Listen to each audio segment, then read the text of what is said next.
El cardiólogo es el médico que se encarga del corazón, el neumólogo de los pulmones y el anestesista, ¿cuál es su papel?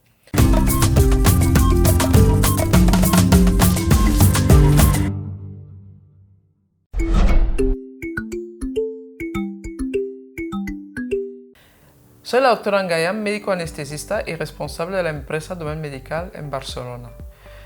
Muchos son los pacientes, los comentarios que hemos recibido referente a este tema. ¿Cuál es el papel del anestesista? Hemos hecho entrevistas con varios anestesistas en este canal, la doctora Subirana, el doctor Mestres, la doctora Noguera, todos ellos anestesistas, y muchos sois los que nos habéis preguntado cuál es realmente el papel del anestesista. Primero de todo os invito a ir a ver estas entrevistas que eran muy enriquecedoras.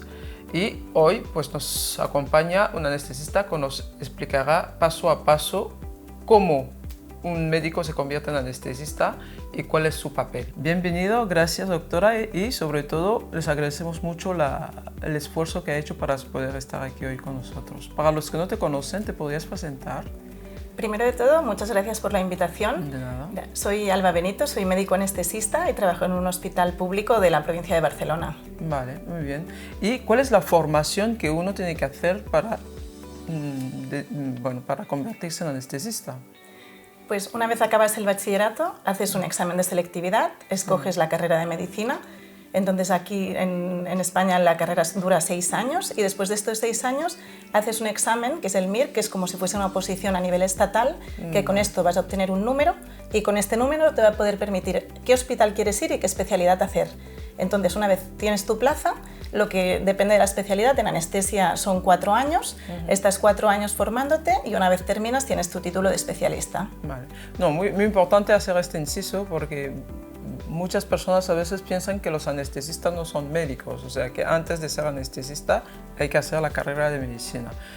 Entonces, en tu caso, ¿por qué decidiste escoger esta especialidad? Porque, claro, como he dicho al principio, hay la neumología y la cardiología. ¿Por qué decidiste escoger esta? Pues la verdad es que es una especialidad muy desconocida. En la carrera prácticamente no la ves. Claro. Mucha gente, incluso dentro del mundo médico, no la conoce. Y yo tuve la suerte de, en mis prácticas de estudiante de medicina, coincidí con un residente de anestesia que hacía su rotación por neumología, por cardiología, y fui coincidiendo y me hablaba con tanta pasión de su especialidad que me picó la curiosidad y decidí hacer una optativa. Entonces, una vez hecha esta asignatura, ya vi que tenía que ser... ¿Qué es la optativa? Hay asignaturas que son obligatorias y después hay otras que las puedes escoger, dependiendo de tus gustos o preferencias. Y yo ahí vi que era una especialidad muy completa, que seguías teniendo la parte de la medicina, pero también mucha parte de habilidades, y aparte que podías estar en constante crecimiento, y la verdad es que no podría estar más contenta. Y entonces, cuando empiezas la especialidad, cuando te formas como interno, ¿cuál es el papel del anestesista, propiamente dicho, dentro del ámbito quirúrgico? Pues mucha gente pensaría que se duerme el paciente y tú desapareces de allí, y nada más lejos de la realidad, ¿no? Entonces, podríamos decir a grandes rasgos que hay 4 aspectos que tenemos que tener controlados el anestesista dentro del quirófano. El primero es dar un buen nivel de hipnosis, que el paciente esté dormido y que no se entere de todo aquello que le están haciendo. Porque tenemos que recordar que una cirugía no deja de ser una agresión al cuerpo, por mucho que sea necesaria. Entonces tenemos que evitar que el paciente tenga un recuerdo de este proceso. Después, el otro pilar de lo que nos tenemos que preocupar es que, sobre todo en una anestesia general, que el paciente esté con relajación muscular. Por ejemplo, en una cirugía que vayan a trabajar sobre el abdomen, necesitará el cirujano que esté bien relajado para que no le impida su trabajo. El otro pilar sería la analgesia. O sea, nosotros va a ser, como he dicho, el paciente está sometido a una agresión y vamos a tener que procurar que una vez termine la cirugía, el paciente no sienta dolor.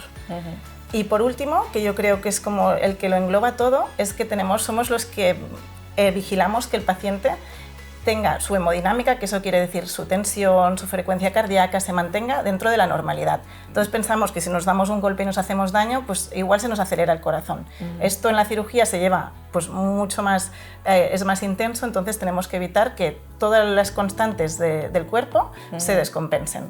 Vale, has hablado de hipnosis, que tenemos que mantener una buena hipnosis, pero esta hipnosis solamente es en caso de anestesia general, pero cuando hablamos de anestesia, por ejemplo, de cintura para abajo, ¿también hay que mantener una hipnosis?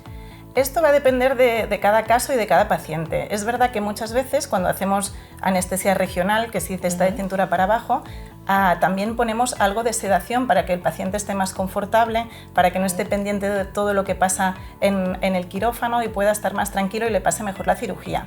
Sí que es verdad que hay casos, un chico joven que le operan de una rodilla, una artroscopia, que hay una pantalla, hay veces que nos piden de yo quiero ver la cirugía, entonces la sedación es menor.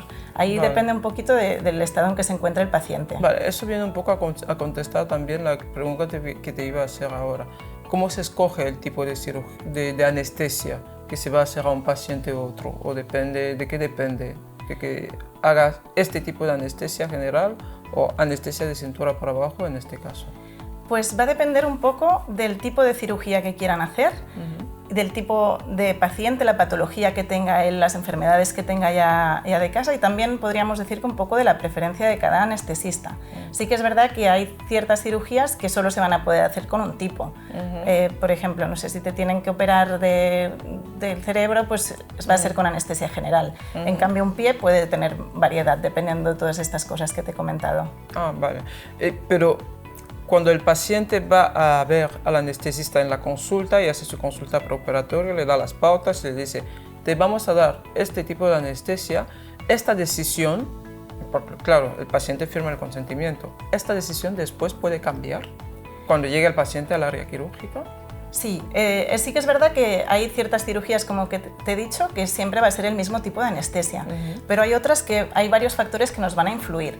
Por ejemplo, si tú has firmado un consentimiento y después llega el día de la cirugía y en vez de por la mañana te están operando por la tarde, la unidad de cirugía sin ingreso cierra más pronto y no va a dar tiempo de eliminar la anestesia de cintura para abajo, igual te hacen una general. Vale. O ese día pues llegas muy nervioso y prefieren, en vez de que estés más pendiente, profundizarte más y hacer una general. Entonces sí que puede ser que varíe. Es verdad que más o menos tenemos como los patrones de cada cirugía, lleva según qué tipo de anestesia, o algunas enfermedades también, porque hay gente que no le vamos a poder pinchar la espalda, o al revés, que no nos interesa hacer una anestesia general y vamos a mirar por todos los medios de hacerla regional de alguna zona del cuerpo o de cintura para abajo. Pero sí que es verdad que se acaba de consensuar. Y también decir que depende de qué tipo de cirugía, y si el paciente lo permite, también se puede hablar con el paciente. Si es una cirugía que no tiene muchos riesgos y la paciente no tiene patología, no tiene enfermedades, entonces puedes decirle cómo te vas a sentir más cómodo. Vale, ahora entiendo. Entonces, estamos en el área tecnológico, estamos en el área de innovaciones y tal. Estas innovaciones también se aplican en el área de la anestesia. ¿Cuáles son los últimos gadgets o innovaciones tecnológicas que ha habido en el ámbito de la anestesiología? Pues efectivamente estamos en la era tecnológica y nosotros no nos íbamos a quedar atrás. Entonces es verdad que en los últimos años han aparecido muchas herramientas que nos permiten monitorizar y ver con más claridad qué es lo que le está pasando al paciente. Hay monitores que nos miden la profundidad anestésica, otros que miden la relajación muscular. Tenemos también la ecografía, ha llegado al mundo de la medicina para quedarse y, por ejemplo, si te tienen que operar de un brazo, antes hacíamos un procedimiento que se llama un bloqueo, que poníamos anestésico local para dormir unos nervios, pues antes se hacía solo con la anatomía o con otro aparato que iba como por impulsos eléctricos, y ahora con la ecografía pues puedes ver exactamente dónde estás poniendo el anestésico local y va a ser mucho más efectivo. Después también hay monitores hemodinámicos que se dice mínimamente invasivos. Por ejemplo, si tienes que someterte a una cirugía mayor y tienes patología cardíaca, simplemente poniendo pues un catéter en una arteria tú puedes ver cuál es el gasto del corazón. Entonces es verdad que hay toda una serie de cosas que nos han facilitado mucho nuestra actividad y nos hacen que el seguimiento sea mucho más preciso. Y todos estos gadgets han reducido considerablemente la incidencia de complicaciones anestésicas y quirúrgicas en general, ¿o no? Sin duda, yo pienso que han sido fundamentales y es lo que te estaba comentando, que el hecho de poder anticiparte te hace que tus dosis, tu actuación vaya a ser mucho más precisa y acurada. Otro gadget que no te he comentado y que también ha dado mucha seguridad, por ejemplo, son los videolaringoscopios. Esto nos ha facilitado que en el momento... O sea, ¿Qué es un videolaringoscopio? Cuando haces una anestesia general, tú duermes al paciente y una vez él deja de respirar, tú pones ponías una pala metálica en la boca y ponías un tubo y lo conectabas a un respirador para que ayudara para que siguiese respirando por el paciente durante la cirugía. Y ahora aparecieron ya hace unos años unos dispositivos que son con una cámara integrada y la verdad es que el posicionamiento hace que sea mucho más fácil este procedimiento y nos baja mucho el riesgo. Vale, ok. Entonces, de todos estos gadgets que me has citado, ¿cuál es el que en tu práctica diaria dirías, este es el que más impacto he visto o lo que más me gusta de todos estos gadgets que han salido? Pues yo igual te diría los videolaringoscopios, porque antes cuando un paciente creíamos que iba a ser difícil de intubar y que era una vía aérea difícil, teníamos que hacer una intubación con paciente despierto y sedación. Y ahora desde la aparición de este gadget, la verdad es que la incidencia ha disminuido y puedes seguir haciéndolo, duermes primero al paciente y después lo intubas, que es mucho más confortable. Vale. Entonces, penúltima pregunta. ¿Cuál es la parte que no te gusta nada de la anestesia, de esta especialidad? Bueno, esta pregunta es difícil porque la verdad es que soy bastante apasionada de mi especialidad, la volvería a escoger una y mil veces. Y preguntando a mis compañeros, yo creo que todos estamos contentos, pero es verdad que siempre hay un punto que falla un poco, ¿no? Entonces, yo creo que en mi caso igual es la parte de dolor crónico, pero creo porque no amplié suficiente la formación, entonces es para mí un ámbito bastante desconocido. Hablando del dolor crónico, recibimos al doctor Clavé. Por los que no lo han visto, pues les invito a que vayan a ver la entrevista, que también fue muy buena, y también pues justamente hablamos de esto, ¿no? Que es un tema que nos gusta mucho a los anestesistas y bueno, y nos comentábamos un poco sobre este tema. Por último, sabemos que el quirófano es un ambiente así muy cerrado y tal. No sé si habría alguna anécdota que nos podrías contar.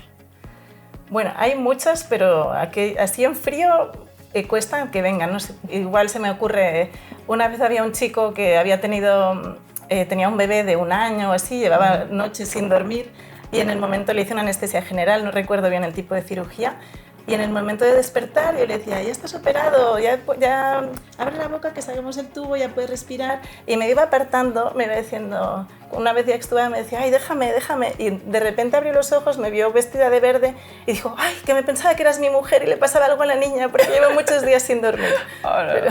Bueno, pues eso, cosas de padres, pasos de padres que pasan noches en blanco. Vale, pues muchas gracias por venir, gracias por habernos cedido parte de su tiempo y bueno, cuando quieras puedes volver. Muchas gracias. Vale. Bueno, espero que la entrevista os haya gustado. Si es el caso, pues no olvidéis sobre todo darle al like, suscribirse y compartir entre amigos, familiares y compañeros para que los que tenían alguna duda o ciertas dudas sobre la anestesia sepan un poco más de qué va el tema y pues que le pierdan el miedo.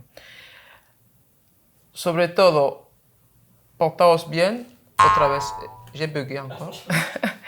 Sobre todo, nos vemos en el próximo vídeo y hasta entonces os deseo larga vida en buena salud.